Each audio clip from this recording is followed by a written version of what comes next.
Ballisley. Mr. Soroya. Mr. Soroy. Madame Boucher. Madame Boucher. Mr. Lake. Mr. Lake. Monsieur Nantel. Monsieur Nantel. Ms. Malcolmson. Ms. Malcolmson.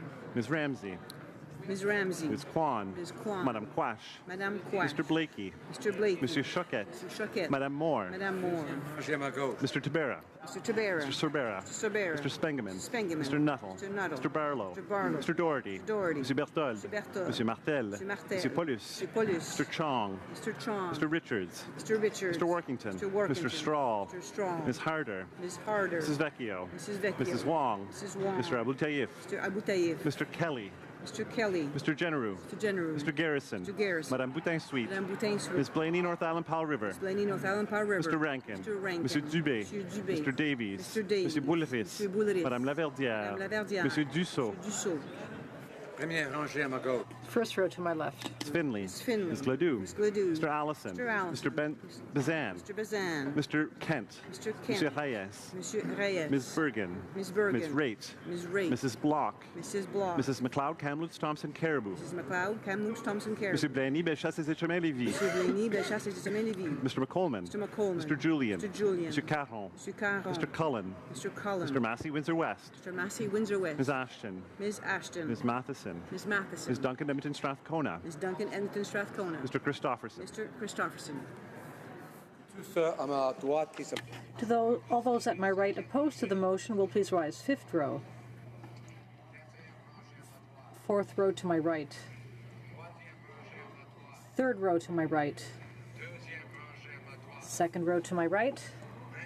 And first row to my right.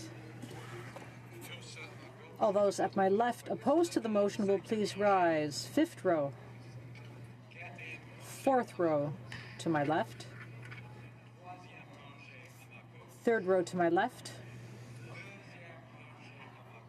Second row to my left. And first row to my left.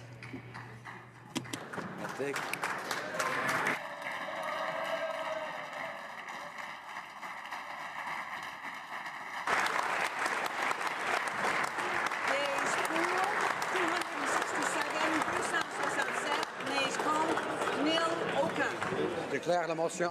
I declare the motion carried.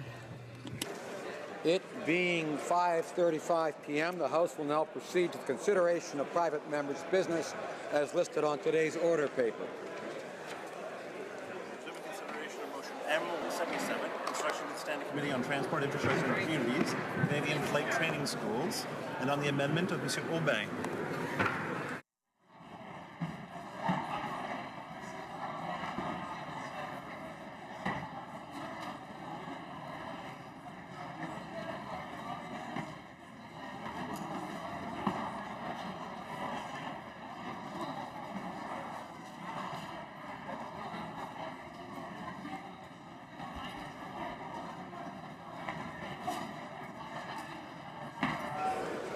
Order. I encourage honorable members to take their conversations, which are very valuable, I know, into the lobbies. And I'd ask members to assist me by saying shh. Thank you. Debate. The honorable member for South Okanagan, West Kootenay. Well, thank you, Mr. Speaker, and I'm happy to speak here today in favor of motion M177, supporting flight training schools across Canada. The member from Kelowna Lake Country represents a neighbouring riding to mine, and I respect his history as a pilot in our armed forces. My father also served in the Air Force, so I kind of share that tradition. Motion M177 would instruct the Standing Committee on Transport, Infrastructure and Communities to undertake a study of flight training schools in Canada and be mandated to first identify the challenges that flight schools are facing in providing trained pilots to industry, and two, determine whether the infrastructure available to flight schools meets the needs of the schools and the communities where they are located, and that the committee present its final report no later than 7 months after the adoption of this motion. So to begin with, I, like many of the people here, have several flight schools in my riding.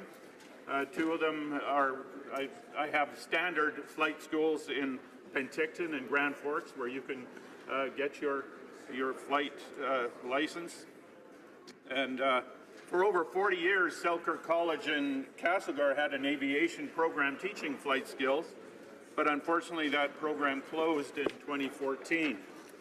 And the reason for this closure are diverse, but I'm sure if this motion passes and the Transport Committee takes on this important subject, they would do well to hear from Selkirk College to get some insight into the challenges that program faced and why it was forced to close. But I'd like to spend much of my time today talking about a unique flight training school in my riding, a very successful school, a school called HNZ Top Flight. HNZ is one of the premier helicopter flight training schools in the world, and I'd like to start with some of its history, as I think it's really interesting history. The story of HNZ Top Flight began just after the Second World War in 1947, when 3 RCAF veterans joined forces to form a small company called Okanagan Air Services based in Penticton. The company consisted of pilots Carl Ager and Barney Bent and mechanic Alf Stringer. They bought a Bell 47 helicopter and offered crop dusting services to farmers and orchardists in southern British Columbia. Now, I want to mention here, because I didn't really know this before I started researching this speech, and I thought it very interesting that helicopter flight was very new at the time. Igor Sikorsky, in fact, had only invented the first truly functioning helicopter in 1941. Another company, Bell, brought the first commercially available helicopter, the Bell 47, to market in 1946, and Okanagan Air Services was one of their first customers. After a year or two of working exclusively as crop dusting operation, Okanagan Air Services expanded to work in topographical surveys, timber cruising, and mineral exploration. They serviced the Palisade Lake Dam project in 1949, and then in the early 50s, they really spread their wings, or their rotors, I guess, and helped build the massive Camano hydroelectric project. For that, they bought a couple of huge Sikorsky helicopters, bought them from Igor Sikorsky himself, to add to their growing fleet of Bell 47s. And realizing that helicopters were really the future of aviation for many transportation, industrial, and military applications, they changed their name to Okanagan Helicopters. By 1955, they had 90 employees. By 1958, they owned 54 helicopters. They were the largest helicopter operator in the world, and they continue to grow, expanding around the world. In 1987, Okanagan Helicopters was bought by Craig Dobbin of St. John's, Newfoundland, who combined their operations with a couple of other helicopter companies to form Canadian Helicopters. And just as an aside, I just want to mention that I had the opportunity to meet Craig Dobbin once when I was driving a Memorial University Jeep down to Cape St. Mary's, almost a four-wheel drive road, and up drove this brown Cadillac, and I had broken down, and Craig helped me out by driving me to the lighthouse where I was living. So I had that little interaction with him. Now, recently, a reunion of the company in Osoyoos, British Columbia, attracted 250 people from around the world. But back to training. In 1951, Carl Ager and Barney Bent began training pilots in Penticton through a subsidiary company that eventually became known as the Canadian Helicopter School of Advanced Flight Training. And as a kid growing up on the west bench of Penticton, just above the airport, I remember those early flight training operations, watching those Bell helicopters, basically a glass bubble attached to an open frame of metal girders, land and take off from the grasslands just south of our house. The flight school has been operating continuously in Penticton for more than 60 years. The diverse terrain and variable winds of the Okanagan Valley and the surrounding mountain areas provide flying challenges that are ideal for the study of mechanics of mountain winds and advanced flying techniques. Among the company's many innovations was Agar's bump jump process for high altitude takeoffs. And if you've ever flown helicopters in the mountains, you'll know this technique involves tipping the helicopter over the side of a cliff and waiting until the air is heavy enough for the rotor blades to operate. Quite a feeling. They also invented the monsoon bucket for use in forest fire suppression. The company was rebranded as HNZ Top Flight after Canadian Helicopters bought HNZ, a New Zealand company. Flight training at HNZ not only includes advanced mountain flying, but also emergency auto rotation training and night training with and without night vision goggles. Now, over the years, HNZ Top Flight has trained thousands of pilots. The school is known for providing training to government, military, and special forces, law enforcement, commercial, and private groups from all over the world, and the instructors are rightfully proud of the school's heritage. Over 300 students pass through the school each year, and their activities generate a big boost to the local economy in the South Okanagan. The company generates over $8 million per year in direct revenue, but the spin-offs are considerable, including more than 3,000 hotel nights per year. And HNZ Top Flight is a good community citizen. One of the most popular charity auction items in town are the scenic flights they offer, often combined with a gourmet picnic on an alpine mountaintop catered by one of the local restaurants. Much of HNZ Top Flight's training takes place in the spectacular mountains southwest of Penticton, much of which is in provincial protected areas, primarily the Snowy protected area, but also the South Okanagan Grasslands protected area. And HNZ must obtain permits to operate in these areas to ensure their activities do not negatively impact local wildlife populations. These permitting processes are thorough, and the company is in the process right now of spending $300,000 on a study to back up an application for a 10-year operating permit in these areas. The company has concerns that a proposal to convert the South Okanagan Grasslands protected area to a national park would impact their operations. Parks Canada has assured them verbally that previous provincial permits would be honored and future permitting processes would be similar, but until those promises are on paper, that concern will linger. And I'd like to mention now that there are a few downsides to having a successful flight training school in your backyard. One of the obvious ones, and this goes for many flight training schools across the country, is the noise coming from the repetitive takeoff and landings that take place around the airport day after day. And Penticton Airport is relatively small, although it does have scheduled flights through Canada, Air Canada and WestJet, but there are over 10,000 aircraft movements every year from the airport, and many of these involve the takeoff and landings by flight schools. And these repeated flights are of concern to many citizens who live in the area around the airport. And I can attest that having a helicopter over your house in the middle of the night does cause some concern, wondering if you're groggy state, whether the special forces are landing in your backyard, or whether it's just rained in the night and the local cherry orchards need a blow dry. These are serious issues in some small communities with large flight schools and must be addressed through proper planning processes involving government at all levels, including Transport Canada. Now, the NDP has proposed an amendment to this motion asking the committee to also study the effects of noise pollution on community members, and I would obviously support that amendment. But to conclude, Mr. Speaker, it's clear from this debate that Canada needs more pilots in all sectors, and if this motion can help us reduce that problem, I'm happy to support it. Thank you. Resuming debate, reprise du débat. L'honorable député de Laurentides-Labelle. The honourable member for Laurentides-Labelle. Thank you for granting me clearance to speak on motion 177, the challenges facing flight schools, from my colleague both in this House and in the sky, the member from Kelowna Lake Country. The aviation industry as a whole is an important one, and the biggest challenges facing flight schools stem from wider problems in the industry, namely a shortage of qualified pilots. This is, as many of us know here, not a problem unique to aviation. The worker shortage across my region is significantly affecting all sectors. Restaurants are having trouble staying open, not for a lack of clients, but for lack of kitchen staff. 24-hour Tim Hortons aren't.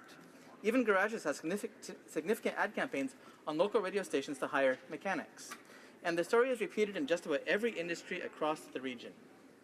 According to the International Civil Aviation Authority, the aviation industry will be short some 620,000 pilots over the next 18 years. We are in a period of feast, and there will be no doubt challenges that come along that affect this prediction over the course of that time, but the need will still be significant. Now, when I started flying in 2005, the industry was in a state of famine. My first flying school, which closed not long after I earned my license, had an abundance of flight instructors, each paid by the flight instruction hour on contract, rather than on a salary. Many, if not most, had second jobs to get by, as well as significant five-figure loans. If someone got a job offer off the instructor circuit, it was a huge victory worth celebrating. Times were tough in aviation. And while I dreamed of being a career pilot like my grandfather, Jack Ross Graham, before me, who flew from the early 1930s until his death by pulmonary embolism in 1959, a direct consequence of his time in flight, there was no way I was giving up a good career as a news editor in the free software world for the high-risk gambit of following that passion. The industry, since that time, has faced a complete reversal. Around the world, aviation is on an upswing, and rather than going overseas looking for students to keep idle fleets of training aircraft occupied, schools are struggling to find instructors to meet their demand of largely overseas students coming on their own. And that leads to another point. I cannot think of very many industries where it is the novices that teach the beginners, rather than the seasoned veterans. For the majority of new commercial pilots, their first job is either as a bush pilot or what is called a Class 4 instructor. Veteran career instructors exist, but are extremely rare and are largely a dying breed. For most new pilots, flight instruction is a job held for the minimum amount of time possible, until what they might call a real job becomes available. Today, these instructors often serve as little as 4 months' time, meaning new pilots, if they are lucky enough to find an instructor, risk changing instructors several times through their training, which can slow down the process. There are some instructors who, for various reasons, choose to remain instructors, and I'm privileged to have one of this type as my own instructor. That has not always been the case for me. When I started as a student at a flying school called Aviation International at Guelph Air Park, then the busiest uncontrolled airport in the country, I had someone I felt to be an exceptional instructor in Rob Moss, then both a civilian and military instructor. Over the course of my training, Rob got an interesting job flying in Northern Ontario, and then I was bounced through Andrew Gotchlich, Scott Peters, Marcia Plum, and Alex Ruiz. I had to check my logbook to make sure I didn't miss anybody before finally getting my license in the summer of 2007. And while each of them was both a good pilot and a good instructor, there is no doubt that the constant change in instructors slowed down my training. That was one of the pitfalls of not training full-time. Another of these pitfalls was that during this time, when I filed my flight training receipts with my taxes as a tuition expense in view of training toward a new career, Canada Revenue Agency rejected these significant deductions because I had not yet achieved a commercial license, and therefore it did not count. Though I was told by many in the industry that if I made a federal case out of it, I could get that fixed. It is little roadblocks like this that tend to cascade into larger problems for those trying to get into the industry. Some of these affect the schools themselves, which have onerous and difficult processes to be recognized as schools by provincial education departments, complicating matters further. Now, Mr. Speaker, it is certainly a particular personal pleasure for me to talk about aviation here in the House. One day early in my flying career, I was learning the basics of how to land a plane. Every landing, though successful, was sloppy. Off the center line, a bit of a bounce, a bit more of a bounce, a little long on our short runway, maybe an incorrect radial call it too, and I was getting frustrated. I was very focused, doing exactly what I'd been taught in ground school and shown by the aforementioned Rob. Then, a few circuits in, Rob and I got into a long and interesting conversation about politics. At the time, it was the dying months of the Martin administration, and there was a good deal for us to talk about. We kept talking about federal politics until I had pulled off runway 32 at the far end and started taxiing back for the next circuit. And it was only at that point that we realized that I'd made my first perfect landing. Politics, it seems, was the solution. Indeed, we never missed opportunities to talk about politics when I was learning to fly. Now, fast forward 13 and a half years and a couple of hundred flying hours in a dozen different aircraft, and it is a complete reversal to be at last able to talk about aviation on the floor of the House. I have, on a few occasions, traveled to events in my riding by plane rather than by car.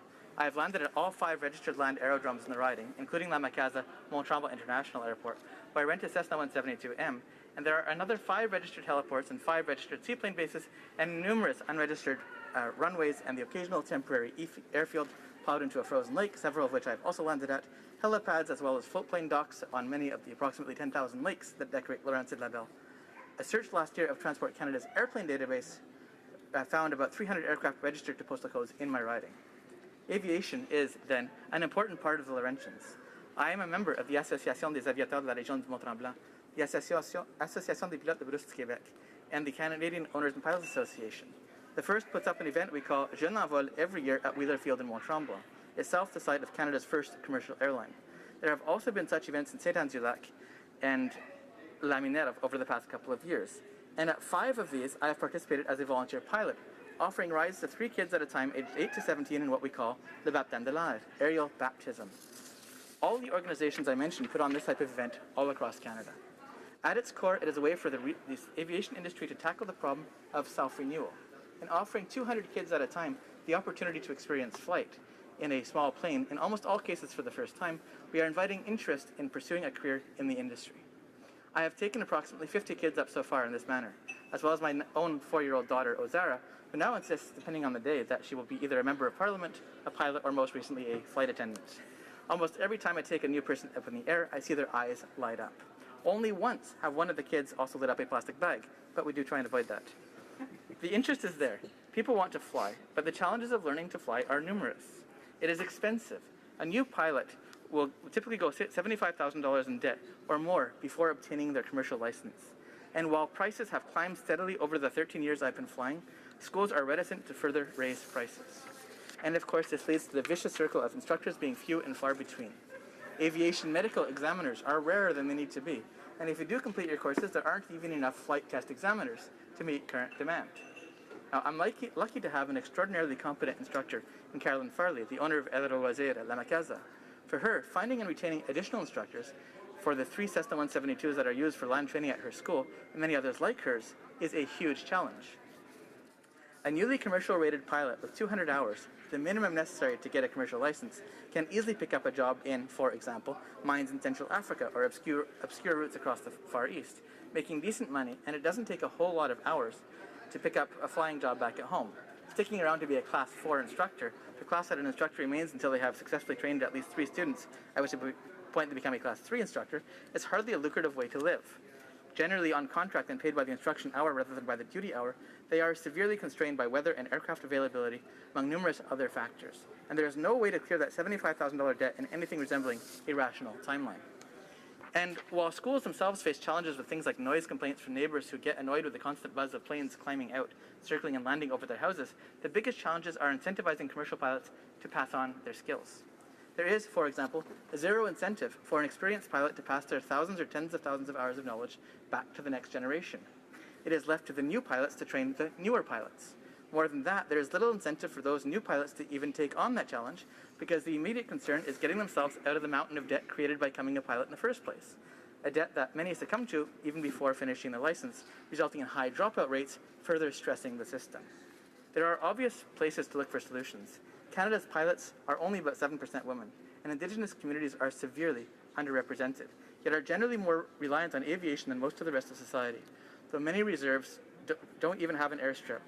Ensuring reserves have a strip, a plane, and a flight and mechanical instructor could kill several birds with one stone, but not before we address the financial challenges of getting into the business in the first place, for which solutions have been proposed, such as granting student loan forgiveness for instructors who serve a certain amount of time and or in a remote location. There are myriad other ideas, and thus this study would help us identify and evaluate them.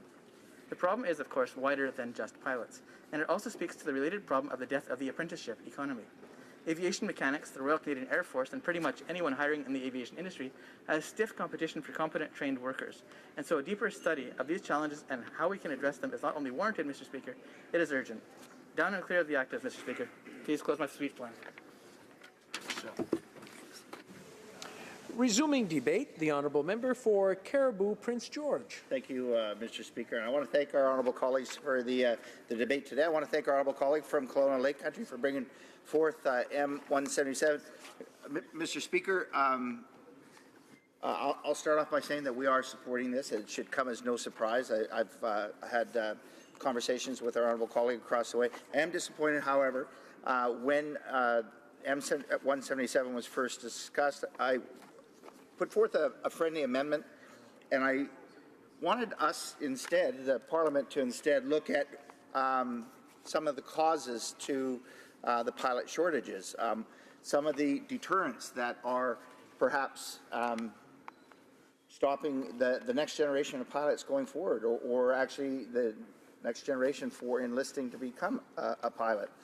And Mr. Speaker, through my intervention tonight, I wanted to enter into some of the thoughts that, and I think some of it's already been discussed, as to why there is that pilot shortage.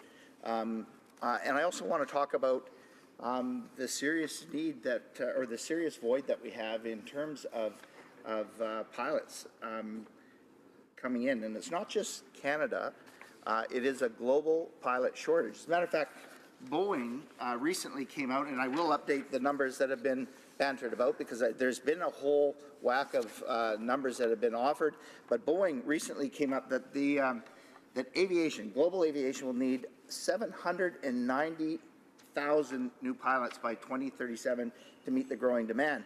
The biggest issue right now facing aviation is time, and time we don't have. And why is that? Well, because the current bulk of the pilots and the age of the pilots, the demographic of the pilots are the baby boomers, and they are aging out. They are retiring. And we don't have that next generation that are able to take the seats, become pilots in command. Mr. Speaker, for 22 years I was in aviation. I worked on all sides of the industry. I was an owner. I owned an aviation company that worked with airlines in servicing both the back end in terms of baggage handling and ground support, as well as the front end, which was customer service. I was an owner of a carrier. I was one of the original management and owners of WestJet. And then, Mr. Speaker, I actually went over to the regulatory side and worked with Transport Canada for a number of years and on the airport side, and then was a consultant that worked all across, all over the world, actually, in pursuit of aviation opportunities, security opportunities for Canada, and trade opportunities for Canada. I'm very familiar with this issue in terms of the pilot shortage. As a matter of fact, one of the last files that I worked on was working with one of the largest international carriers in the world, and they were here doing a job fair for pilots, looking for Canadian pilots or Canadian trained pilots for their major network. Mr. Speaker, you'd be shocked to hear that they were so desperate, they were looking for pilots that had even less than 100 hours of flight training. And, Mr. Speaker, that speaks to the seriousness of the pilot shortage issue that we have. Now, Mr. Speaker, as I said, that the baby boomer pilots are the largest number. They represent almost 50% of the pilots flying today that are about to retire. And over the next 20 years, our commercial passenger market is going to actually double. But here's a real issue. The pilot shortages are now forcing carriers to make route decisions. Mr. Speaker, air service is such a vital component. It's critical to, well, it's critical to our northern communities. It's critical to rural way of life. It connects people. It connects cargo. It provides critical care or critical medical transport. With air service comes business. If you are in a small community and you have a daily air service connecting you to a larger market, well, you can guarantee that when a business is looking to relocate or to invest in that community, they're looking to be able to connect their executives or their employees to and from that area, as well as their goods. And what we're seeing with a number of issues in terms of the pilot shortage, the duty hour issue that is now coming in, we are seeing that some carriers are having to make some serious decisions with respect to their route network. Also, it is becoming increasingly more and more expensive to operate, whether it is our competitive environment in terms, uncompetitive environment in terms of our tax system, the fee structure that airlines and passengers actually face when they are flying through our Canadian airports. It is getting harder and harder for carriers to actually turn a buck. Mr. Speaker, it is really important that we take a look at, well, we're looking at 177, and I know our honourable colleague from Lake Country also shares my point of view in terms of looking at this pilot shortage, not just the flight school program, but why aren't we getting more people, more students to the flight schools, and how we can develop the Canadian flight schools. Perhaps we could become a center of excellence. We've got some of the best flight instructors within the world, globally, and I know that when we were talking, when I was in my former career, we always talked about what Canada wanted to be when we grew up. And if we could really look to harness some of the expertise that we have in terms of our transportation and our intermodality and the things that we do right in Canada, Mr. Speaker, and wouldn't it be a great opportunity for Canada to have a global center of excellence for flight training? Wouldn't it be great for Canada to have a global center of excellence for, let's say, trucking or rail or marine? These are things that we could do if we really opened up our minds and became progressive. But first, we got to take away the deterrence in terms of enticing that next generation to jump forward and actually put their names forward for this industry. Mr. Speaker, I'm wondering if there's things that we could do. Could we look at industry as well, working and partnering with training schools to ensure that new pilots are being trained for specific gaps in the system? The costs are very prohibitive. It costs a new pilot anywhere from $75,000 to $150,000 to be able to become licensed. And when they get out of the school or the training, very often they have to become what we call, whether it's a Tier 3 pilot or a bush pilot, they are spending lots of times in, La Ronge or lots of northern communities flying small aircraft and getting paid probably around $20,000 to $25,000. I have a lot of my friends that spend a lot of time bunking together and working in rural and remote communities, just trying to boost their hours so that they can get onto the next carrier. That is also another challenge with carriers, is that once you train them up, that pilot is going to look for that next bigger and better job. Mr. Speaker, I'm wondering if there are incentives that schools can offer to encourage a larger enrollment. Can we partner to try and make it easier for that next generation of pilots to really get into this critical industry? Costs are very prohibitive for that. Mr. Speaker, I'm going to end with this. I believe I got about a minute and a half left to go, and I just want to again echo my support for our honourable colleague along the way. I hope I have a chance to participate in the study, but I want to offer this, the economic impact of Canada's aviation and airports. There are around about 194,000 direct jobs, 355,000 jobs within Canada's aviation sector. For every flight, there are about 140 million passengers, and let me just real quickly do this. For every 1 million passengers, it's about 1,400 jobs, about $93 million in wages, 137 million to our GDP, 342 million to the economic output. Mr. Speaker, aviation is a critical component in our trade and in our transportation network. We should be doing what we can to make sure that we strengthen Canada's aviation. Furthermore, we should be dreaming big and figuring out what Canada wants to be when we grow up. And Mr. Speaker, through that, I'm going to cede the floor, and I offer our humble support for our honourable colleague across the way from Kelowna Lake Country for M177. Resuming debate, the honourable member for Cowichan-Malahat Langford. Thank you very much, Mr. Speaker, and I'd also like to congratulate the member for Kelowna Lake Country on bringing forward this motion today. The motion before us, M177, is a motion of instruction to the Standing Committee on Transport, Infrastructure and Communities to undertake a study of flight training schools in Canada, basically to identify the challenges that they are facing in providing trained pilots to the industry, but also to determine whether the infrastructure available to flight schools meets the needs of those schools and to the communities where they're located, and that hopefully this committee can report no later than 7 months from the adoption of this motion. Now, we in the 42nd Parliament does not have too much time left. We have 3 more weeks following this one before we go for Christmas, and then of course January to June. So I do hope that the committee is able to produce some recommendations, but it doesn't seem like it will leave much time for this government to act upon them. Also, I hope that the Minister of Transport, if he sees this as a worthwhile study, a worthwhile motion, pays attention to what the committee is doing and maybe can preempt them in a way to get his ministry, direct his officials in the ministry to pay attention to the witness testimony at that committee and to maybe preemptively act on some of the recommendations they're hearing from witnesses so that we don't need to wait until some of the significant recommendations. I also want to take the time to recognize the member for Trois-Rivières, who has been doing great work on the transport file for our NDP caucus. He sits as the second vice chair on the Transport Committee, and I know during the first hour of debate on this motion, he offered some substantive commentary on this motion, but he's also been doing some great work in other areas.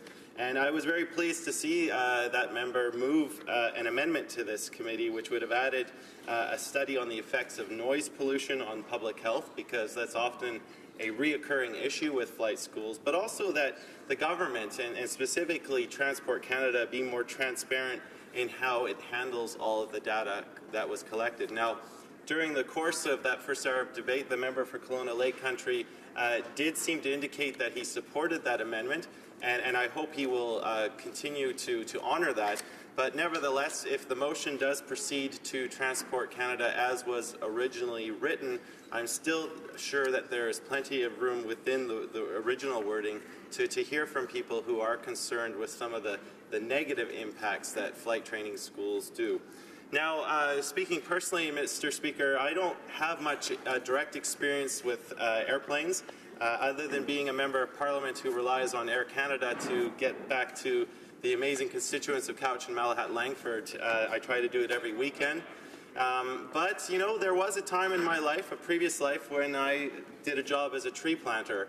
I did that job for 8 long years in the wilds of British Columbia, and I often had to rely on the service of some amazing helicopter pilots who would not only carry our trees up to blocks that were almost above the cloud cover, but would also transport us as the tree planters to get to our blocks. And the skill set of these pilots is really something to behold. I mean, most of us, when we see a helicopter flying, it's usually on pretty level ground, and you know, they just take off nicely and off into the distance. When you're doing helicopter flying in the mountains of British Columbia with adverse weather conditions, low visibility, trying to place trees in a specific location on a sometimes very badly drawn map, and you've got a full load of tree planters with you, you not only have to drop those in a precise location, but these pilots often had to, with the rotors going full blast, just touch one of their landing rails on the side of a mountain while we all hopped off trying to get our equipment. So I can speak to the quality of the pilots that this country produces, and I can very much agree to the fact that if our flight training schools are producing that kind of a caliber of pilot, we certainly know that there's a great demand for it, but I think we can be proud of the job that our flight trainers do on behalf of this country. Now, in terms of the wording of the motion itself, you know, what we're specifically looking for, we do acknowledge that there is a worker and labor shortage. You know, communities are very much in danger of losing air transportation service because private regional air carriers could curtail or even discontinue some regional connections. And of course, the main reason for this is pilot shortage. We know in terms of accessibility, Mr. Speaker, many communities in remote areas need air transportation service for medical and various other reasons, and studies show that airfares are far too high for regional markets. In fact, in February of this year, the NDP filed a complaint with the Competition Bureau to shed light on Air Canada's practices in the regions. The pilot shortage, I think, is going to drive up airfares and further restrict access to air service. And also, you know, the area of public health, I talked about this, but the repeated daily exposure to aircraft noise is a threat to the health of Canadians. We want the government to introduce more effective noise management measures for all airports, specifically those which have flight training schools, because the level of traffic is a lot higher, and instead of an aircraft just taking off and going to its desired destination, often flight training takes place in a very regional specific area, and they're often visiting the area multiple times. Now, if we look at the statistics, Mr. Speaker, they very much show to the need that is explained in this motion. Forecasts indicate that the industry will need about 7,300 new pilots between now and 2025, and currently fewer than 1,200 new licenses are being issued each year, and nearly half of those, 45%, are going to international students. So whether we're actually going to retain their services in this country is a big open question. And this, of course, is the source of this is the Canadian Council for Aviation and Aerospace. The Air Transport Association of Canada expects there to be a shortage of 3,300 pilots by 2025. And Boeing has indicated that the global demand is expected to be 790,000 pilots over the next 20 years, which is double the current demand. Now, if I look at my own riding, and I'm sure this is the same for a lot of members in this chamber, in over the last decade there has been an enormous increase in the number of low-flying training exercises being practiced over the tops of people's homes. It's an issue that I've become very well aware of as the local member of Parliament. Many residents are just losing their wits. And Mr. Speaker, I just want to read into the record some of the emails I've received from constituents. I'll just quote one here from February 4th of 2017. I quote, "The last 10 years have been bad, but the last 7 years got even worse since a farmer near us cleared his trees and made a hayfield for these planes that found the near perfect practice field for their touch and goes and stalling their engines. So when they have to full throttle out of these stalls and starts, that will cause excessive noise, which is 10 times louder than when a plane just flies over us. It has ruined our quality of life here. We feel that our right as taxpayers this has to change as it is affecting our health. We have both been diagnosed with high blood pressure, and it is elevated from this constant barrage of excess noise from these airplanes." Another email, Mr. Speaker, from October 3rd of 2018. It goes on, quote, "I can't even begin to explain how bad this summer really was. 8 a.m. to 9 p.m. all day long, as they are here flying low, gunning their throttles over our homes to even make more purposeful noise. The thing that really gets me is that they are still intentionally hitting us hard, as they know we are trying to fight them off. It was so bad trying to torture us up here that they're going to kill or injure another person," and so on and so forth. And another one, Mr. Speaker, talking about how the constituent and his wife had to work today, but they keep on being woken up. So this is causing real pain and suffering to people who have bought homes in rural areas to enjoy the peace and countryside are being bombarded by these constant maneuvers. And I have raised this issue with the Minister of Transport. It's very much within the Minister's powers to designate new aerospace for flight training. And I think we have to look at the population growth in areas like Couch and Malahat Langford. When Class F airspace was designated decades ago, there were hardly any people living here, but our population has grown, and now we have these flight maneuvers going right over people's homes, often buzzing the tops of trees. So I hope this is an issue that the Transport Committee will look at the Minister's power to designate new aerospace, and I acknowledge the importance of training new pilots. But at the same time, we have to look at the quality of life of the people on the ground to make sure they are not adversely affected by our efforts to meet this growing demand. So, Mr. Speaker, with that, I'll conclude, and I'm happy to be voting in favor of this motion. Thank you. Bravo. Resuming debate, the Parliamentary Secretary for the Minister for Seniors. Thank you, Mr. Speaker, and I'm pleased to have this opportunity to speak in support of M177, the motion brought forward by my colleague from Kelowna Lake Country. My colleague is seeking to direct the Standing Committee on Transport, Infrastructure and Communities to undertake a study of flight training schools in Canada to identify the challenges that flight schools are facing in providing trained pilots to industry, to determine whether the infrastructure available to flight schools meets the needs of the schools and the communities where they are located, and that the committee present its final report no later than 7 months after the adoption of this motion. The content of this motion is both timely and welcome. As you know, Mr. Speaker, much has been said recently about the pilot labour shortage in Canada and the rest of the world. La demande en voyage. Demand for air travel has never been so high, and outside of military operations, the demand for pilots has never been so high either. Everything leads us to believe that not only will this demand remain, but that it will increase.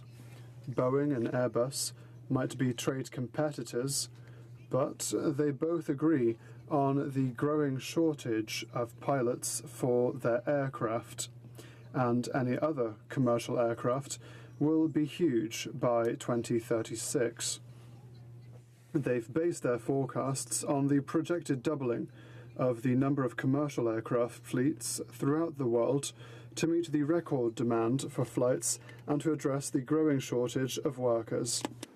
Airbus's 2017 global forecast projects that 534,000 new pilots will be needed by 2036 just to fly passenger airlines of 100 seats or more. Boeing recently released its 2018 Pilot and Technician Outlook. It is projecting a demand for 635,000 commercial pilots, 790,000 if you add business aviation and helicopter pilots over the next 20 years. If we use the Boeing number, Mr. Speaker, this means that meeting global pilot demands will require 108 newly trained pilots each day, or one every 14 minutes. Mr. Speaker, think about the Boeing number for a moment. That means more pilots, just pilots, I'm not talking about cabin crew or mechanics, will be needed globally, more globally than there are men, women, and children in all of Newfoundland and Labrador and Prince Edward Island combined. It is staggering. La part du Canada. To meet future needs, Canada's share of pilots would be 7,300 by 2025. Mr. Speaker, even though that might not seem like much, the fact remains that to meet that number will be a huge challenge. We have already pinpointed a number of reasons explaining the shortage of commercial airline pilots in Canada. First of all, the high cost of training and low salaries for entry-level commercial pilots is a disincentive for people to choose aviation as a career. Also, because salaries are higher abroad, some trained pilots choose simply to leave Canada.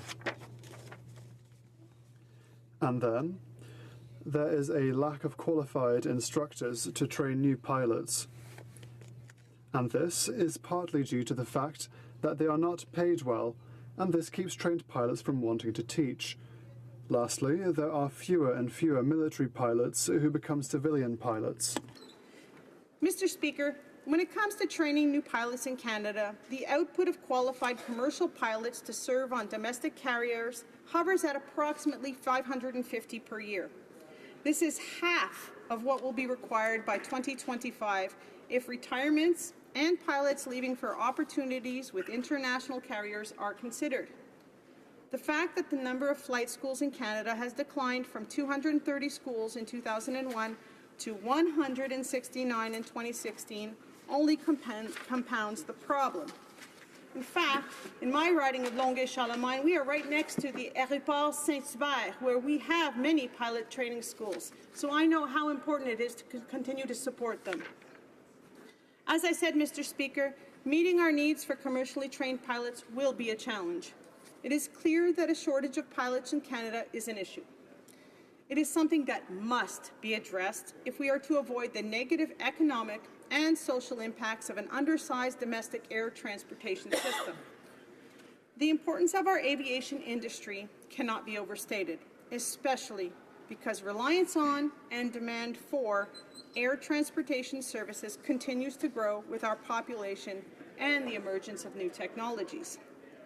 In a competitive global marketplace, Canada relies extensively on aviation to connect people and move goods in an efficient and reliable manner. From an economic perspective, the aviation sector currently employs approximately 140,000 Canadians and annually contributes over $35 billion in GDP and $12 billion in federal and provincial taxes. In 2017, Statistics Canada reported 146,641,672 passenger boardings and deplaning at Canadian airports. This is nearly 26 million, or nearly 21% more than what was reported in 2013. This is 4 short years that we saw a 21% increase. This upward trend is not expected to change.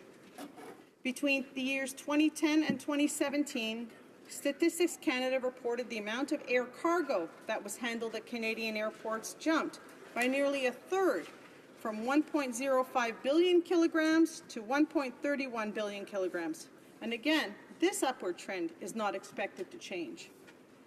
Capitalizing on this anticipated growth requires a domestic aviation system that can meet this demand. Il est nécessaire que nous mettions en place. We have to create an aviation network that is capable of meeting the demand and thereby capable of taking advantage of the anticipated growth. Air travel provides a vital link, allowing people to get in and out of their communities. It provides access to urgent medical care. It is crucial for food security. It provides for the transportation of construction materials, clothing, and other necessities of life. It also generates much-needed tourism revenue. In short, the loss of or even decrease in air transport services in those communities could well lead to their demise.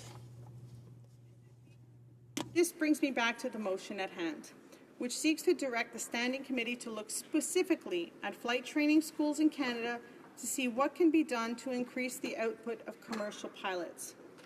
We want to use all the tools at our disposal to address this very real and pressing issue.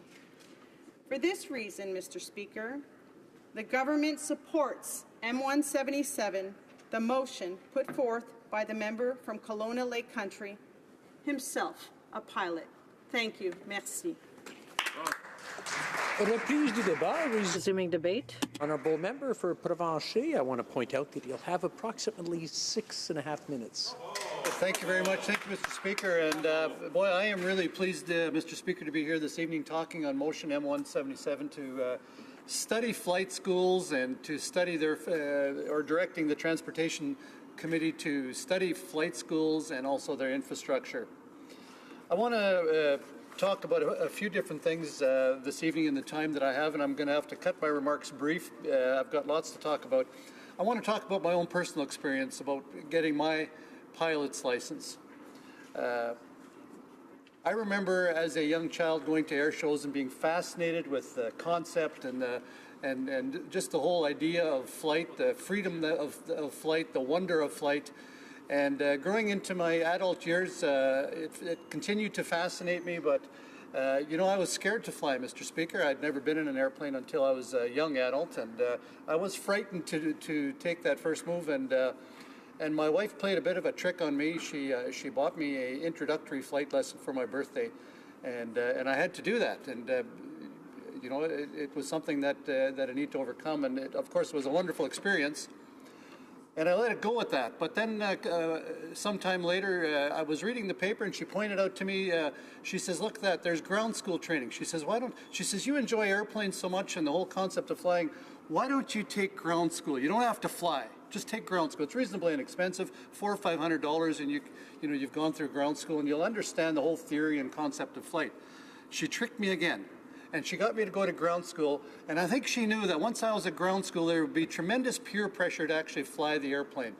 And of course, I succumbed to that peer pressure, and I did go up with an instructor, and it didn't take long until I got the bug.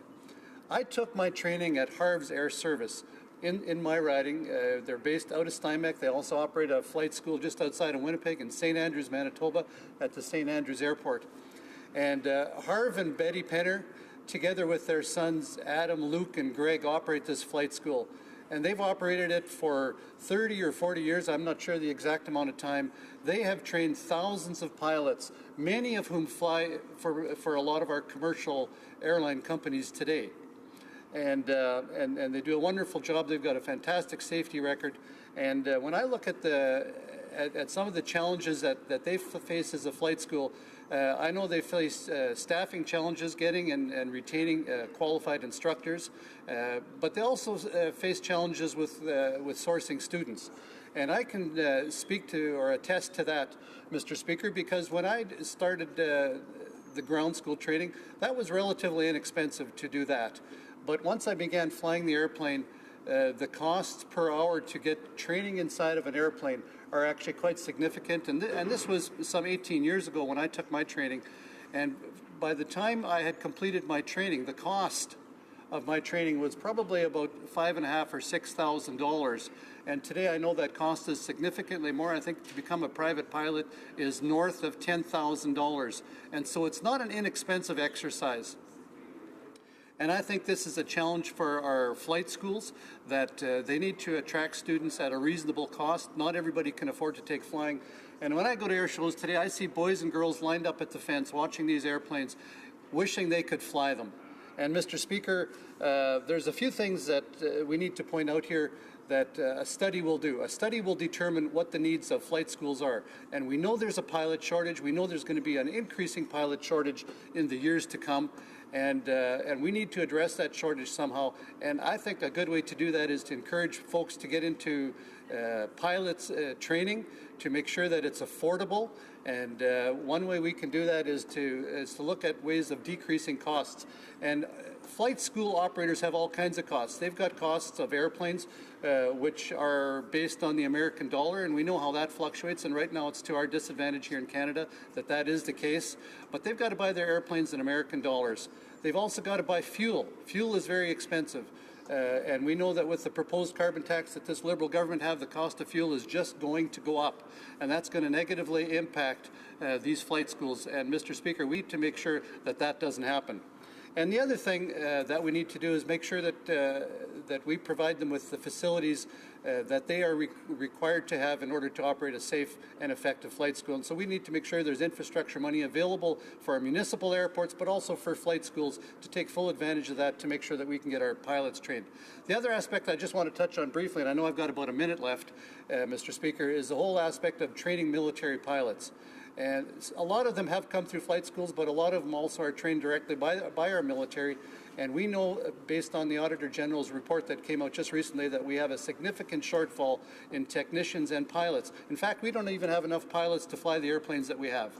And that is a big concern to me, and I think we need to make sure that we don't underfund our military like this government has been doing, that we make sure we get onto our fighter jet replacement program, that we get that contest and happening sooner than later. And we don't buy old rusty airplanes from Australia, but that we look at current technology so that we can attract people into our military that will want to fly the latest and the greatest, and make sure that we're also adequately providing our troops with the best equipment that's available for them to do their job. So, Mr. Speaker, it's been a pleasure to speak to this motion, and I support it. Happy to do so. Right to reply, the honourable member for Kelowna Lake Country. Thank you, Mr. Speaker. The aviation sector serves a variety of crucial roles in Canada, and a requisite number of trained and experienced pilots will be required to facilitate a healthy industry. As I've mentioned in my previous speech on my motion 177, Canada is facing a severe pilot shortage, and it has lost the ability to generate the pilots it needs today or that it will require tomorrow. In fact, Canada will need 7,000 to 10,000 new pilots by 2025, resulting in a projected shortage of at least 3,000 pilots given the current rate of production. To this point, Canadian flight schools produce about 1,200 commercial pilots each year. Of these, only about 500 join the Canadian aviation industry each year due to international student graduate pilots returning to their home or international entities that purchase Canadian flight schools and subsequently prioritize their own markets. Some of the biggest challenges to pilot production in Canada are the high cost of training for new commercial pilots, the low starting salaries, and an industry that has evolved a non-linear career path. Those who are fortunate enough to navigate the existing barriers to becoming a pilot are almost always focused on the quickest path to the left seat of a flag carrier. The pilot shortage we face has accelerated that process, leaving the interim career paths in considerable chaos. Traditionally, pilots would spend years building flight time and experience as either a primary flight instructor, a bush pilot, or a military pilot in Canada's Royal Canadian Air Force. All three of these paths service an important purpose in our aviation ecosystem, and when the industry faces a pilot shortage, they are usually the first sectors to suffer. Pilot shortages in these sectors decrease our ability to train the next generation of pilots, reduce or remove air service to rural and remote communities, and degrade our country's ability to generate air power with our Canadian Armed Forces. As a pilot shortage percolates up through scheduled and non-scheduled commercial air services, this will negatively affect and disrupt the traveling public, a position that we've already seen starting to occur. A further strain that will most certainly exacerbate the Canadian pilot shortage is a global one. It is projected that the transport industry, the national one, international one, will double the number of aircraft and the amount of passenger traffic by 2036. This will require 620,000 new pilots to fly large commercial aircraft internationally. 80% of these pilots have yet to be trained, and Canadian-trained pilots are an attractive offer to many overseas flight operations. Motion 177 only highlights one aspect of the pilot shortage in Canada. Flight schools and pilot training are a critical component of the pilot generation machine. However, it is certainly not the only issue facing Canadian aviation from a broader perspective. The industry also has a growing need for experienced aircraft maintenance engineers. It is projected the industry will need a minimum of 5,300 new aircraft mechanics by 2025 to keep up with growth and retirement. Occupations with the largest hiring needs in the industry include pilots, mechanics, avionics techs, flight attendants, assemblers, air traffic controllers, managers, machinists, and engineers. While discussing the Canadian pilot shortage, it would be remiss of me not to mention the importance of our airports. They too play a critical role, and I encourage the Government of Canada to continue to work with organizations like the Canadian Airports Council to ensure our airports are properly resourced. Mr. Speaker, Canada has the third largest aerospace sector in the world, generating nearly $30 billion in annual revenue and supporting 211,000 direct and indirect jobs. Aviation connects Canada and Canadians in ways no other form of transportation does or can. Our country's economic prosperity will be highly influenced by the health and well-being of the Canadian aviation sector. It is my hope to receive the support from this House on my motion 177 to task the Standing Committee on Transport, Infrastructure and Communities, where the committee can determine the most effective way to support our Canadian flight schools and pilot production in Canada. And as was mentioned earlier, there was a motion from the NDP when I spoke about this last that asked me to consider adding the study of noise pollution or the issue of noise to my motion. I had subsequently found out that the committee was already doing it, so although I was agreeable to it at the beginning, I will not be supporting it moving forward. Thank you, Mr. Speaker. Comme il est 18h35, l'appel. As it is 6:35, the time for private members' business has expired. Therefore, the question is as follows. Mr. Fuhr, seconded by Mr. Eglinkley, moves that the Standing Committee on Transport, Infrastructure and Communities be instructed Training schools in Canada and be mandated to, 1, identify the challenges that flight schools are facing in providing trained pilots to industry, 2, determine whether the infrastructure available to flight schools meets the needs of the schools and the communities where they are located, and that committee present its final report no later than 7 months after the adoption of this motion. Monsieur Aubin, appuyé par Mr. Aubin, seconded by Mr. Nantel, moved the following amendment, that the motion be amended by adding, after the words, where they are located, the following. 3, study the impacts of noise pollution on public health. 4, that the government be more transparent in disseminating the data collected on this topic. The amendment. Is it the pleasure of the House to adopt the amendment? No. All those in favor, please say yea. All those opposed, please say nay. In my opinion, the nays have it. Do we have 5? Okay. Okay. Got our 5. Pursuant conformément à l'article 80. Pursuant to Standing Order 93, the Recorded Division stands deferred until Wednesday, November 28, 2018, immediately before the time provided for private members' business. Standing Order 38, a motion to adjourn the House is deemed to have been made and seconded at this time. Therefore, the question is that this House do now adjourn. L'honorable député de Drummond. The honourable member for Drummond. Thank you, Mr. Speaker. On June 18th last, I had the opportunity to ask a question on GMOs, genetically modified organisms, an issue which is of great concern to all Canadians. In fact, I'm going to go back to an incident that happened in Alberta where genetically modified plants were discovered along a road. And what was most surprising in all of this is that the cultivation of genetically modified wheat for commercial purposes is prohibited in Canada, so it's obvious that Canadians are wondering how this could happen. The Government of Canada and the Canada Food Inspection Agency have to take this incident seriously. It's so serious that Japan and South Korea suspended their sales of Canadian wheat.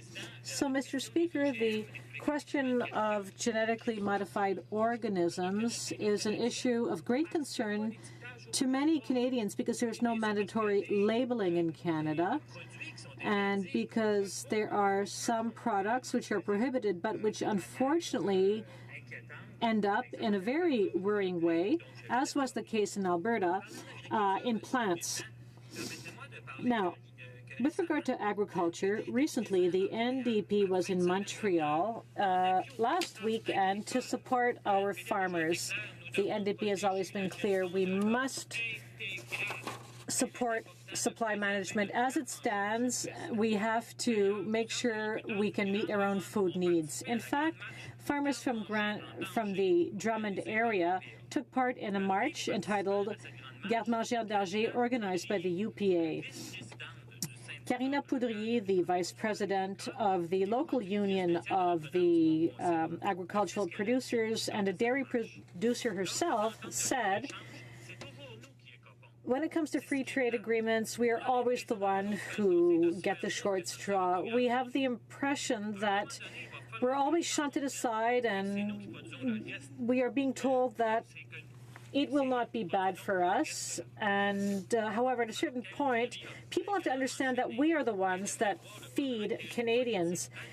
Karine Poudrier also mentioned she'd like to see the government develop a policy on food and to promote local products. The NDP has always supported this, but it hasn't happened yet. And the reason why we are raising this issue again is because we are wondering what the Liberal government is doing. We've raised the question many times. We've even tabled a bill. It was sponsored by the member for Sherbrooke, calling for mandatory food labeling so that Canadians know if they're eating genetically modified food. But the Liberals rejected this request. Why?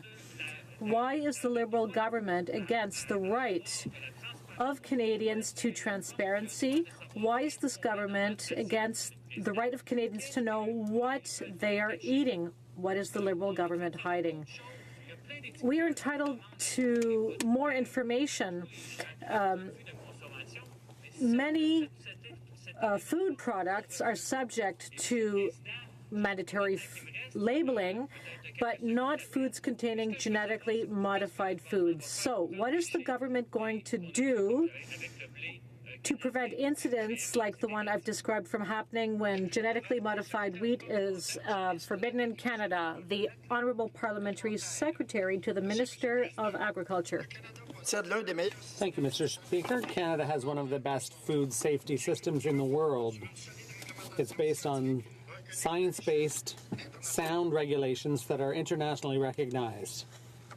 In the end of January, CFIA was informed that some wheat plants had been discovered in southern Alberta that had survived spray treatment.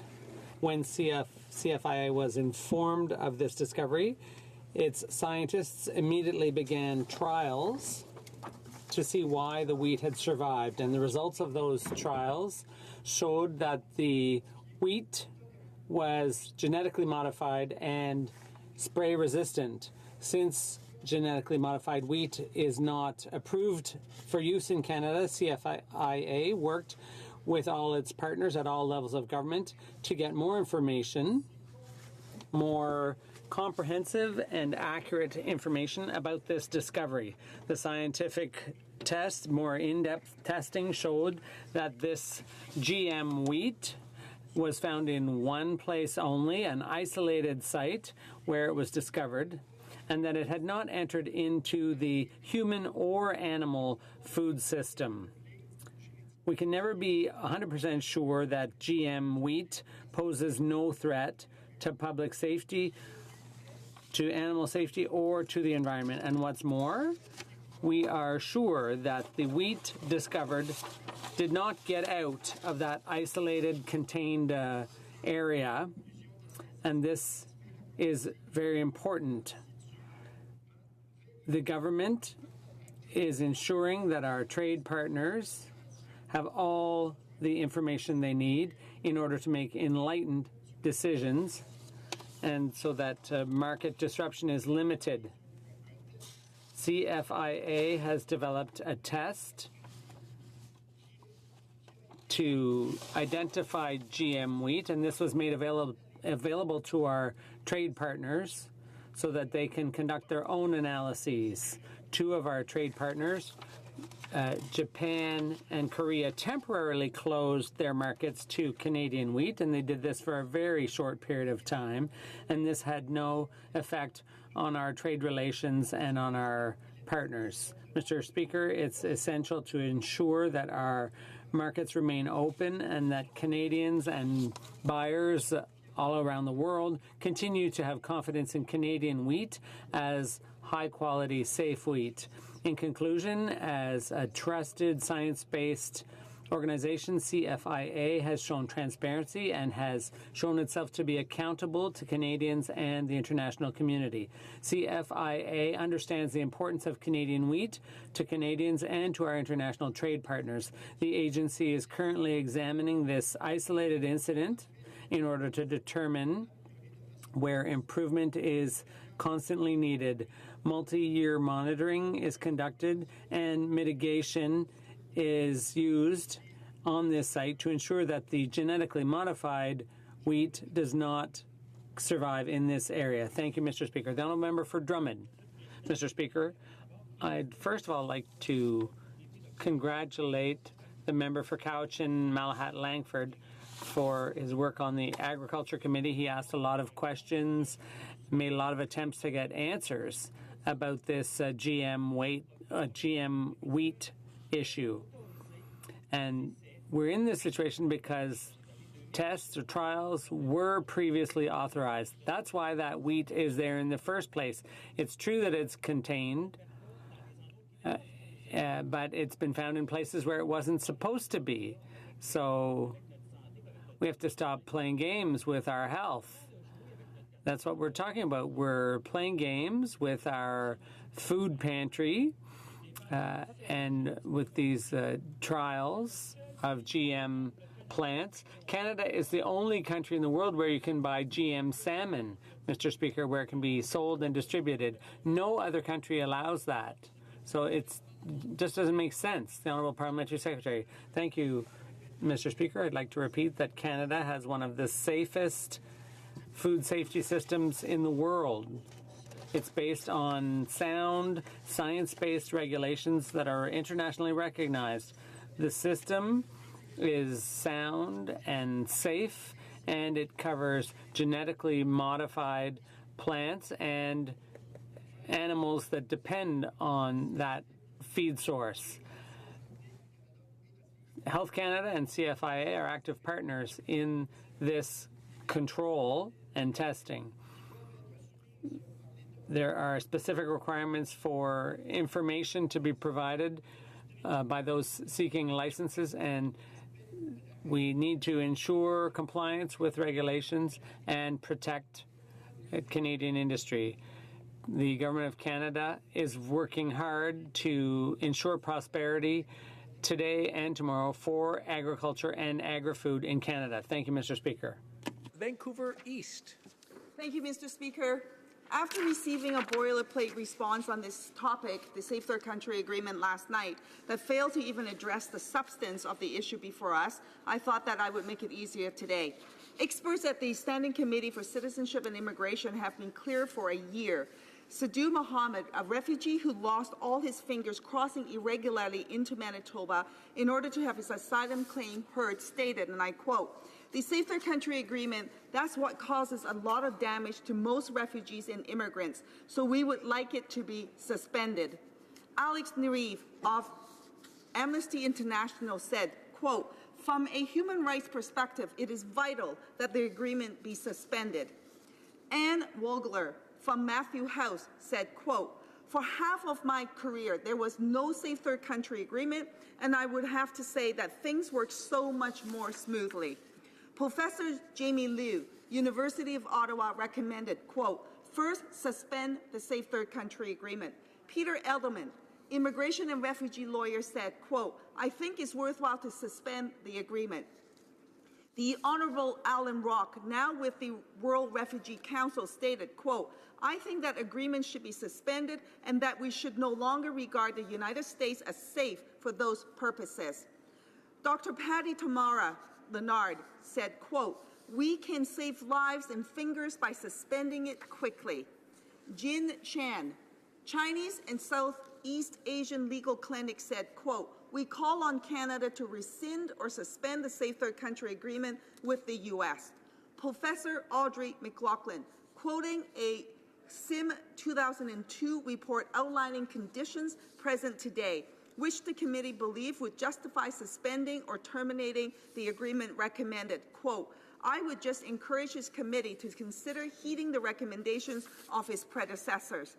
Professor Ann Perky, St. Jerome's University, said, quote, as a leader, Canada should reaffirm its commitment to the international legal regime that not only ensures and protects the rights of refugees, but ensures and protects the rights of all human beings. This includes rethinking the Safe Third Country Agreement. Dr. Megan Bradley, McGill University, said, quote, the Safe Third Country Agreement should be suspended. Doug Saunders, international affairs writer, Globe and Mail, pointed out, quote, the Safe Third Country Agreement is what is causing irregular crossings between entry points on the Canada-U.S. border. There is no other factor. If people could present themselves at a legal crossing point for an asylum claim, they would do so.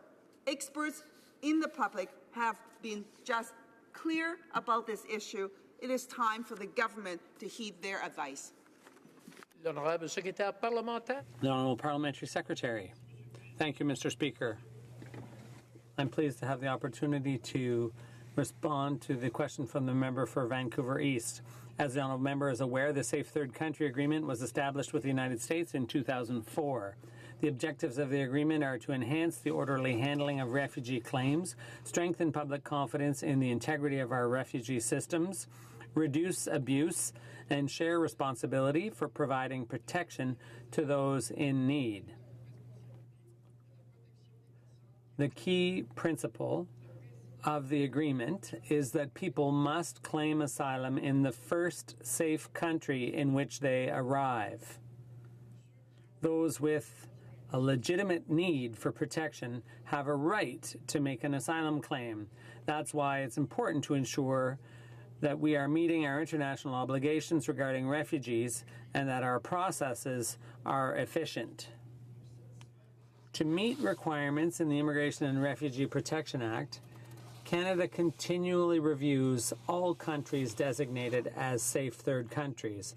Mr. Speaker, we take our responsibility to monitor the U.S. as a safe third country seriously.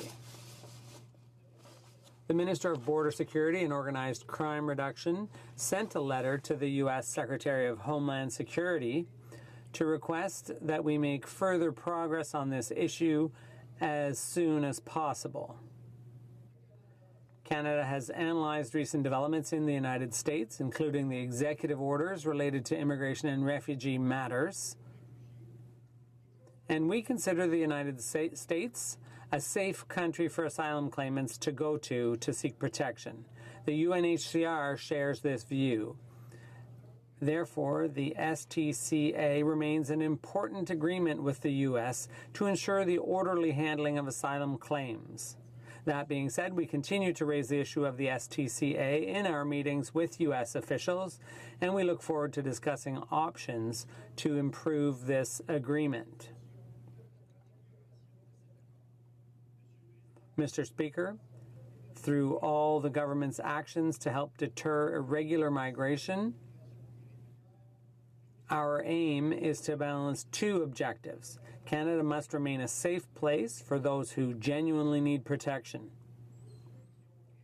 But we must also safeguard the integrity of our immigration system and the safety of our citizens.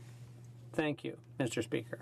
For Vancouver East. Every time the Trump administration blatantly disregards international refugee and human rights law, this government is publicly supporting it by continuing to say that they are a safe country for asylum seekers. The Honorable Lloyd Axworthy, now with the World Refugee Council, was quoted in saying, "If the United States return to a place where refugees can get a fair hearing, then fine. But right now, they're engaged in a total, complete reneging on all fundamental commitments of refugee law and treaties and agreements and should not be part of it." The former Minister of Immigration, Honorable Chris Alexander, said, "I've been calling for the Safe Third Country Agreement to be suspended for over a year. Current U.S. policies and practices for refugees and asylum seekers violate international humanitarian law. Suspend the Safe Third Country Agreement." Even conservative former Minister of Immigration is calling for that. When will this government act?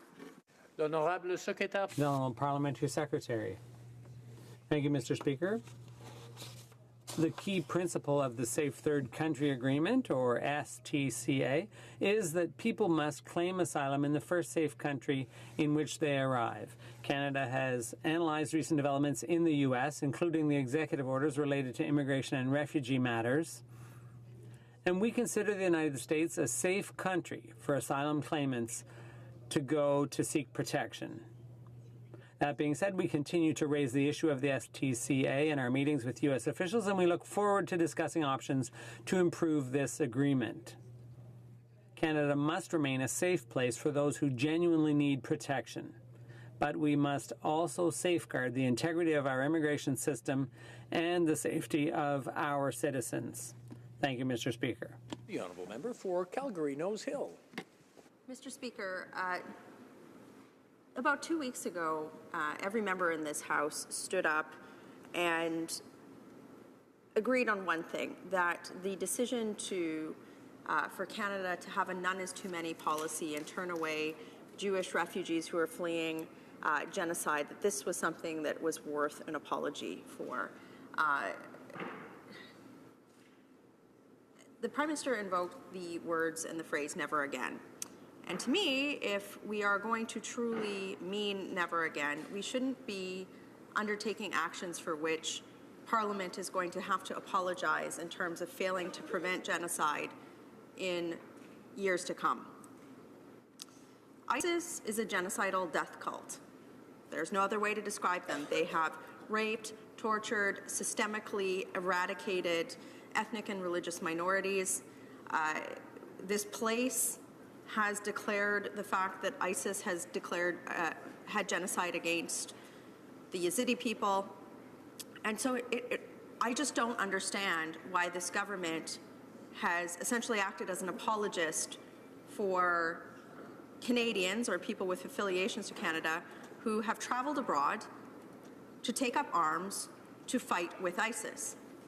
The Prime Minister cannot stand in this place and with flowery words and a Kleenex in hand say never again, and then allow ISIS fighters, terrorists, I refuse to use that term fighters, they're people who are complicit in genocide, to roam free in Canada like nothing has happened. This is so wrong. The government refuses to issue peace bonds for people that they suspect have gone and taken up arms and are being complicit in genocide. The government, the Prime Minister has stood up and essentially defended giving poetry lessons to these people as opposed to bringing them to justice. The government has introduced Bill C-69, which actually increases the intelligence to evidentiary gap in terms of being able to prosecute these people within our own courts of justice. The government, the Prime Minister, refuses to go to the United Nations and make changes to the International Criminal Court process. The reality is, Mr. Speaker, there's no such thing as like a big bad guy or just one leader in terms of ISIS being complicit in genocide.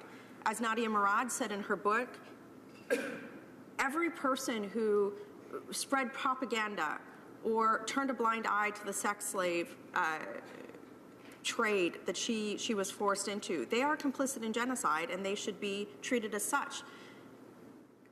There is a Canadian, there is somebody who is in Canada who has confessed to have killed on behalf of ISIS. His name is Abu Huzaifa.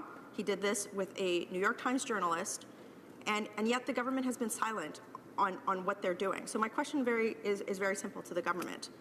Where is Abu Huzaifa, and why hasn't he been brought to justice? The Honourable Parliamentary Secretary to the Minister of Foreign Affairs. Mr. Speaker, we condemn the horrendous crimes and atrocities perpetrated by Daesh against minorities in both Iraq and Syria. We've been clear the persecution of Yazidis in Iraq and Syria is genocide. The perpetrators of these crimes must be brought to justice, and to achieve this, Canada has taken action on multiple fronts, and I'd like to go over them with you, Mr. Speaker. We co-sponsored the UN Security Council resolution which led to the establishment of a mechanism to investigate violations of international law by Daesh, including genocide, to ensure accountability for these crimes. We've also co-sponsored the UN Security Council resolution that has led to the establishment of an investigative team, boots on the ground, to collect evidence of war crimes, crimes against humanity, and genocide committed by Daesh in Iraq. The team will collect, preserve, and store evidence of acts that may amount to war crimes, crimes against humanity, and genocide committed by the terrorist group in Iraq. On this, Canada continues to actively support the UN and the government of Iraq in this investigative work. Furthermore, on the ground, Canada is funding work in Iraq and Syria aimed at collecting and preserving the evidence of Daesh war crimes, including sexual and gender-based violence committed against the Yazidi population for use in eventual legal proceedings. Our government is also calling on the Security Council to recognize sexual violence as criteria for UN sanctions, so that perpetrators of sexual violence can be held to account for their crimes.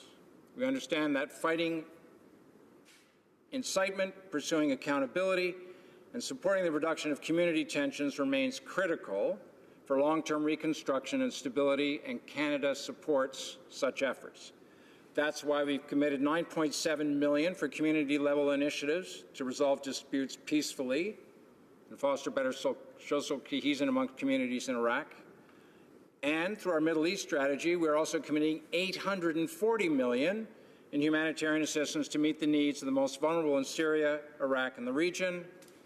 Mr. Speaker, Canada is a party to the Genocide Convention. Article 5 requires state parties to enact the necessary legislation to implement the convention in their domestic law.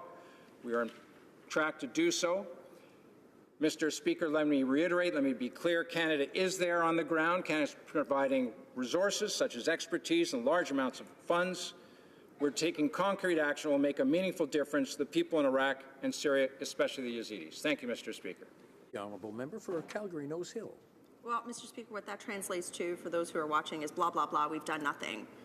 The reality is confessed ISIS terrorists are loose in Canada. There aren't peace bonds that are being issued. The government can't tell you where Abu Huzaifa is or when he's going to be brought to justice. This is the government that pulled our armed forces, our men and women in uniform, out of the fight to contain ISIS, spoke against that mission to do so. I mean, this is a government that likes to get up and have a photo op, but when the rubber hits the road, doesn't do anything. I mean, the reality is that in order to say never again and mean it, we have to prevent genocide as it is happening. Genocide is happening by ISIS right now, and we need to bring these people to justice. This government will stand up here and give talking point and litany after litany, but they cannot say, here is how we are bringing these people to justice, and that's wrong. Where is Abu Huzaifa? The Honourable Parliamentary Secretary. Thank you, Mr. Speaker. This government has great soldiers, boots on the ground, training forces to counter these terrorists.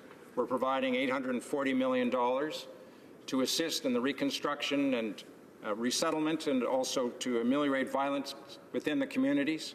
We've been a strong, very strong supporter internationally for accountability for Daesh's crimes. As I mentioned, we're taking concrete action on multiple fronts. We've provided extensive support to the United Nations partners and to our friends and allies. Mr. Speaker, we are taking action on the ground. We're taking action in the courts. We're taking action within the United Nations, and our troops are helping train those who are hunting down the terrorists. Thank you, Mr. Speaker. The motion to adjourn the House is now deemed to have been adopted. La Chambre demeure donc ajournée jusqu'à... The House stands adjourned until 10 a.m. tomorrow pursuant to Standing Order 24-1.